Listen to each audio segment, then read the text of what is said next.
Assalamualaikum warahmatullahi wabarakatuh. Halo adik-adik, perkenalkan nama kakak Windari Susianti dari Universitas Jember Kampus Bondowoso. Bagaimana kabar kalian hari ini?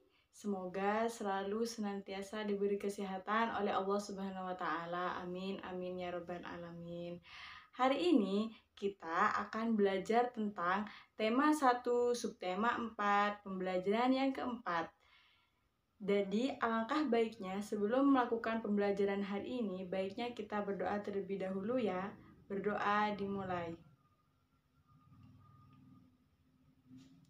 Nah, selesai. Nah, tujuan dari pembelajaran hari ini adalah yang pertama, setelah kalian mengamati tentang pertumbuhan dan perkembangbiakan tumbuhan, kalian akan mengetahui jenis-jenis tumbuhan yang berkembang biak dengan cara umbi lapis, umbi akar, umbi batang. Yang kedua, tujuannya adalah kalian dapat mengetahui antara perbedaan dan persamaan dari umbi lapis, umbi batang, dan umbi akar. Nah, sekarang kita langsung saja ke pembelajaran hari ini. Silakan kalian dibaca dan dicermati tentang pertumbuhan dan perkembangbiakan tumbuhan yang ada di buku tema kalian masing-masing. Seperti ini.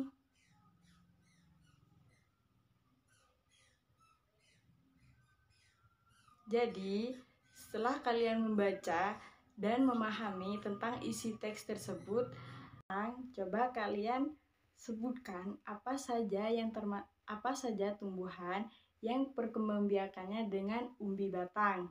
Yang pertama, apa yuk? Iya, singkong. Yang kedua ada di gambar itu ada? Iya, ada wortel. Terus sekarang ada umbi yang perkembangbiakannya di batang, yang disebut umbi batang. Ayo, apa saja yang masuk umbi batang? Ayo, umbi batang itu ubi jalar.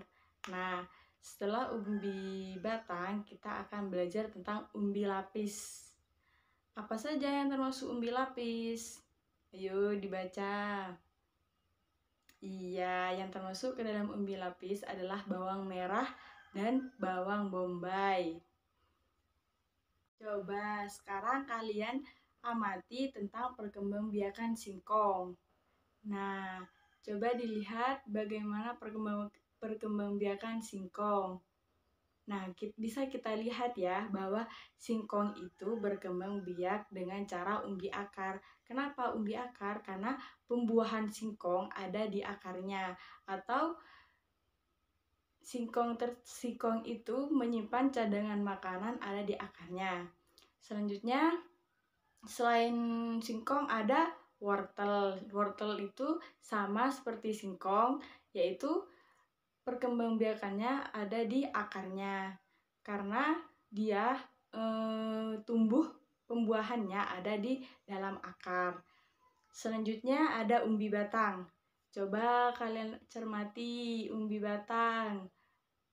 Iya, umbi batang itu adalah ubi jalar. Ubi jalar. Kenapa ubi jalar perkembangbiakannya ada di akar? Karena ubi jalar itu bertumbuh atau pembuahannya ada di akar, ada di batangnya. Mohon maaf, ada di batangnya.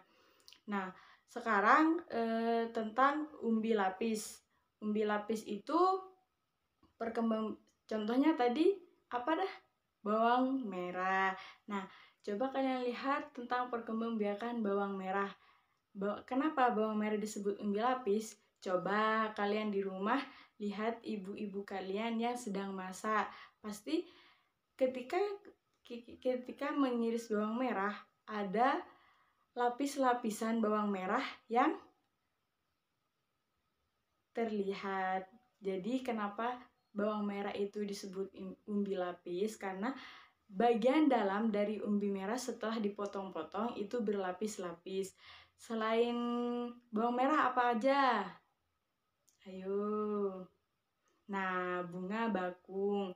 Iya, bunga bakung itu sama seperti bawang merah. Jadinya di dalamnya itu ketika diiris-iris itu akan seperti berlapis-lapis. Coba kalian perhatikan bawang merah. Nah, di dalamnya ada lapis-lapisannya. Jadi itu yang menyebabkan bawang merah disebut dengan umbi lapis. Paham anak-anak? Paham adik-adik? Iya.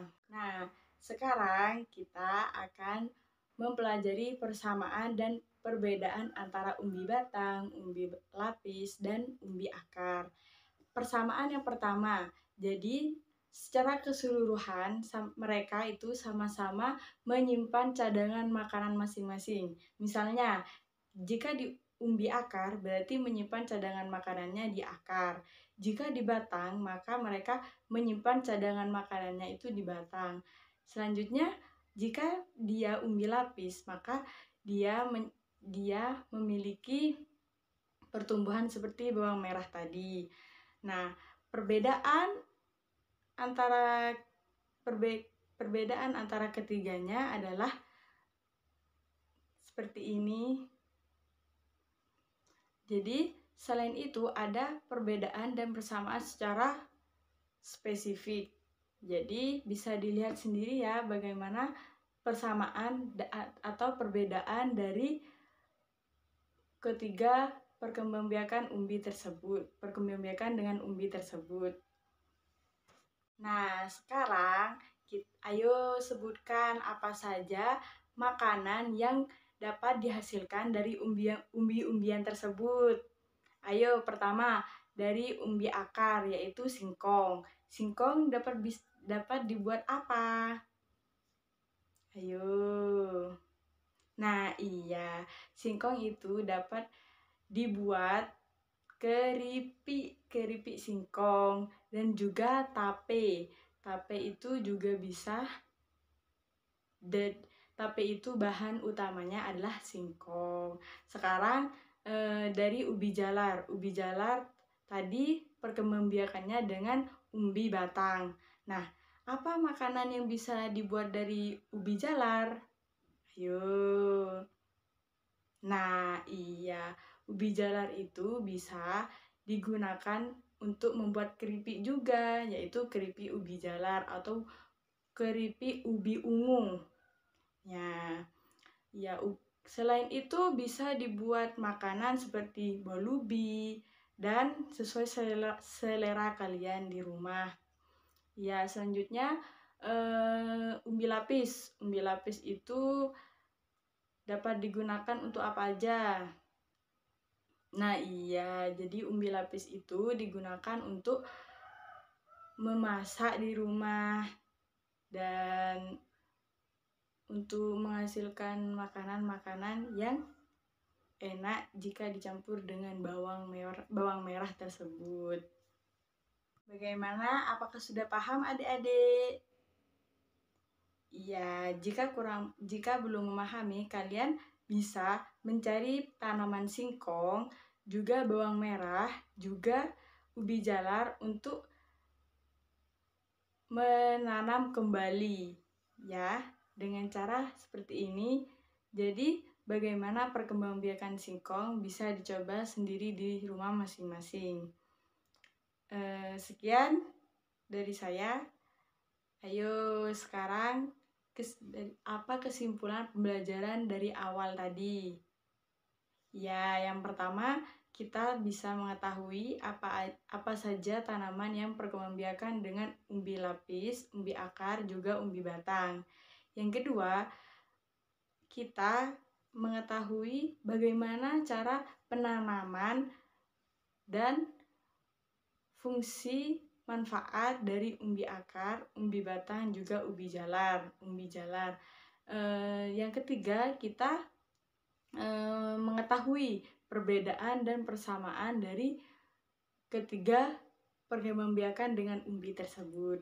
Sekian dari kakak. Wabillahi taufik wal hidayah. Wassalamualaikum warahmatullahi wabarakatuh.